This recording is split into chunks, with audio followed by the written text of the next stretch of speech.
Hi, I'm Venus O'Hara and welcome to another video.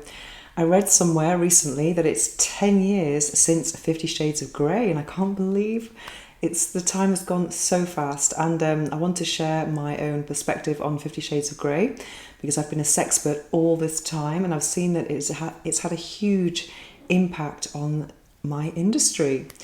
So when I started my blog in 2009, my main focus was fetish photography and fetish texts. I created a fetish glossary with over 50 kinks and I wrote about them. I really enjoyed how fetishism was it was about non-sexual body parts or objects or actions, and I kind of liked how there was nothing explicit about it, and what was provocative about it was happening more in the spectator's mind rather than on the photo, if you see what I mean. For example, a picture of someone wearing a blindfold with an open mouth could evoke lots of sensations or thoughts or feelings, and there's nothing really explicit there at all. So that's what I really loved about it. So that kind of it can sometimes overlap into BDSM. And I also wrote about BDSM, and I have a very different approach to what is considered to be normal in the BDSM world. I used to really love BDSM with humor, role plays, because normally we associate BDSM with something very dark dungeons and angry doms and things like that. Whereas for me, it was like exaggerated role play. It was actually a lot of fun. So yeah, I had a very different approach, and also I wasn't really interested in the kind of physical pain aspect of it. I think that's I was more interested in the kind of psychological component and the psychological relationship that can evolve between a dom and a sub. So that was what I was really interested in. So I did have this kind of mission to change the world and kind of share my vision of BDSM with the world. And then I find out about 50 Shades of Grey being such a big bestseller, and I was actually, my first reaction was that I was actually quite jealous or envious of the author, and I was thinking I wanted to write the world's biggest bestseller on BDSM, but that wasn't supposed to be. And now that time has gone by, I'm really glad I didn't, because I've completely changed now. I'm not really interested in BDSM at all. And what was frustrating as well for me was that my type of BDSM was more about the woman being in control, and 50 Shades of Grey was the complete opposite, about the woman being submissive and being a virgin. So the story just did not align with what I would want to share with the world about BDSM, because I think I had a lot more, my approach was a lot more positive, and sex positive anyway. So I've written some notes that I probably can't read. So yeah, so that was my first reaction. Oh no, why wasn't it me? So anyway, I was actually preparing a book at the time with the same publisher in Spain, Penguin Random House, and my editor was the same one who was handling the translation of 50 Shades of Grey into Spanish. So we have the same label, Grijalbo, because I was writing a book called Inglés para Pervertidos, English for Perverts, which is the best grammar book you can find. And so I read it in Spanish, 50 Sombras de Grey. Wow. And yeah, it was quite hard going, actually. Not just because of the language, because I do speak fluent Spanish, but I didn't find the story that gripping. But I felt that because of my job as a sex blogger and also fetish lover, BDSM lover, that I felt that I should read it just to kind of know what it's all about. And yeah, at the end, it was just, if I remember correctly, Christian Grey went a bit too far and she ran away or something like that. So you're thinking, wow, she found some sense in the end. But then you find out in the next book, she's right back where she started. And I think the story, well, I didn't like the story because I didn't find it was very, well, I'm a feminist. Sorry if that's a bad word for some people, but obviously I don't think your sexual tastes have to influence feminism. Some people might really like the submissive role, and there's nothing wrong with that.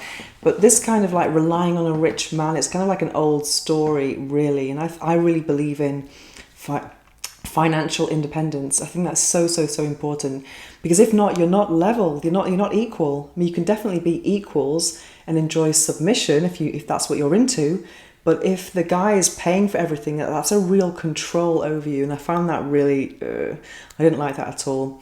However, I don't think books have to have a good message all the time. I mean, life isn't always about role models, and I don't think either of the characters are role models for me, but they might be for some people, because obviously not everyone who is 21, I think that's her age, and it has had has had sex. There are lots of virgins at that age still, that could be quite believable. But I remember talking to a friend about 50 Shades of Grey and the stories, and then someone said, what happened in the end? Oh, they got married. It's really sad that that's actually what happened. So I don't know, I'm not sure about these female fantasies about getting married in the end. It kind of like it just kind of proves that theory right, that all women want to do is kind of fall in love and get married. And anyway, so yeah, I don't think that's such a bad thing if you're reading a book and then the story's not quite inspiring or a good message. I don't think things have to be a good message when you're watching films or reading books. And I remember, for example, Sex in New York. Was it called Sex in New York? I can't even remember. Sex in the City. They call it Sex in New York in Spanish. I've got a lot of interference from living here for so long. And I remember I never really liked the message about the Mr. Big, this kind of guy who comes into Carrie's life and then leaves it. And then she's kind of like, I don't know, I didn't find that message a very good message either. Samantha was way better, but she would have handled it probably in a better way. But kind of marrying this guy is kind of like, oh, oops. Sorry, that was a delivery. That's probably the worst part of my job. I have to sit in all day and wait for deliveries of sex toys.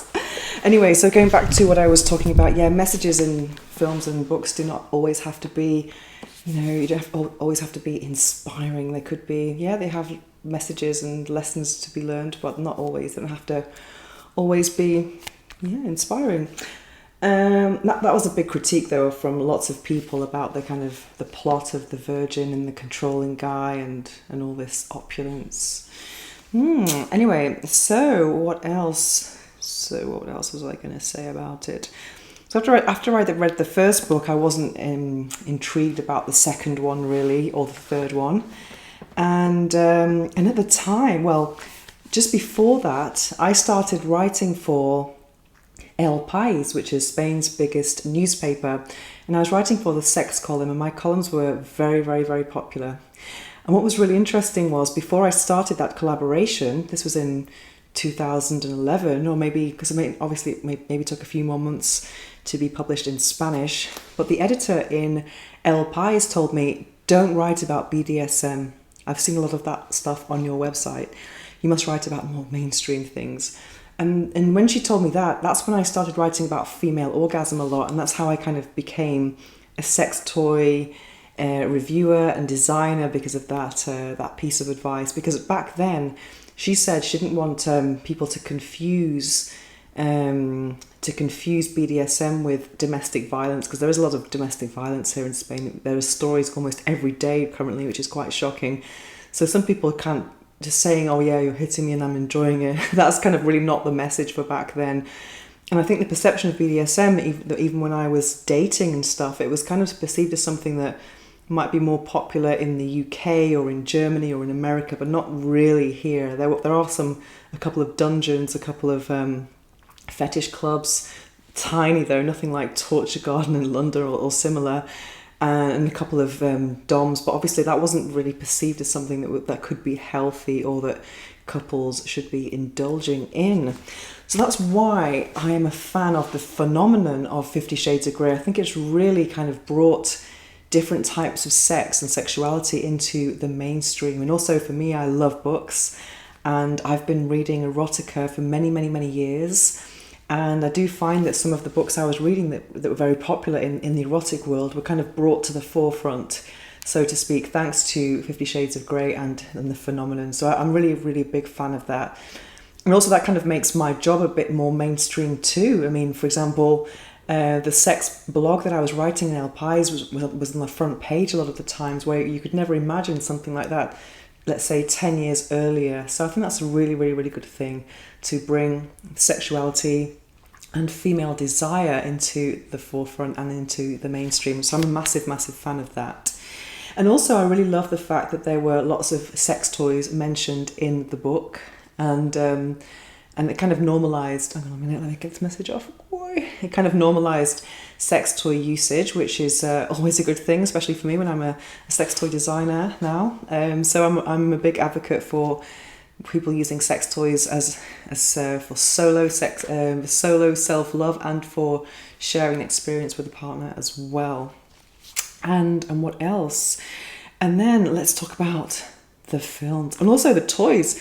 The sex, there was a collection, or there is a collection of 50 Shades of Grey sex toys that was produced by Love Honey, and I actually had the privilege and opportunity to actually review lots of those toys when they first came out, and in general they were pretty good. I thought they were pretty good. Some of them were battery operated, which is not a thing these days. Things have evolved a lot in the last few years, but overall they were pretty good and quite good quality. So it's perfect for kind of sharing the experience of sex toys with couples, or maybe for beginners, and also for more advanced users. So I did like that.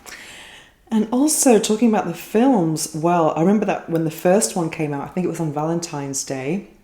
I don't remember the year, but I remember there was literally queues at the cinema. It was like a really popular event, but I went to see it in original version in English, and there were only 4 people in the whole cinema for the very first showing. I was expecting queues. I went to the cinema early, and I was not expecting there to be like 5 people. I think it was a Friday at 4 o'clock or something like that, but it was amazing. So I went right in the middle of the cinema, the kind of middle row, middle whatever aisle. It was really cool. So I got a fantastic experience.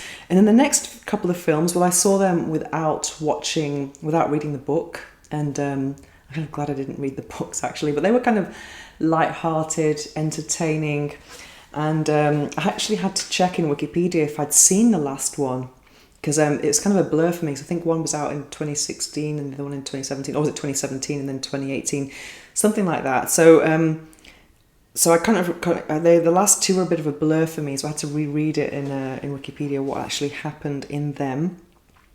Yeah, so it's a bit kind of like, oh my god, this is just a bit cringe. And I did like but also in 2018, that's when I discovered sex magic. So I was really kind of focusing on abundance, and I actually went to the cinema wearing this black obsidian yoni egg in my yoni, just to kind of absorb. This is for the root chakra, financial stability. So I wanted to kind of absorb all the opulence on the screen and have it in my life, kind of thing. No helicopters in my life yet though, but it's a lot better than it was in 2018, let's say that. And also when I was in England last time, I think I bought this book. It was in the top something. I started reading it. This is Gray from his point of view. And it was just so bad. I couldn't even get past the first chapter. I don't like starting books and leaving them. I just love books so much that but I thought, I can't do this to myself. My time is valuable. So what else can I tell you about it? Yeah, I think I've gone over all of my points. But overall, I'm a big fan of the phenomenon of 50 Shades of Grey. It's done wonders for me and lots of people in my industry, lots of people who are orgasm activists and focusing on female pleasure and sex toys and getting all of these things into the mainstream. So that's wonderful. So now it's time to see what's gonna come next, literally. Anyway, that's very exciting. Anyway, what about you? What did you think of 50 Shades of Grey? And has it had a positive influence, if at all, on your life? And have you tried the toys? What do you think of the film? Have you read the book? I would love to know. And if you have any alternative tips of erotic fiction, I would love to know those as well. I'm always looking for things to read. Anyway, thank you so much for watching. And if you want me to talk about anything else in particular, you can write to me at venus@venusohara.org or catch me on Instagram at venusohara. Thanks for watching.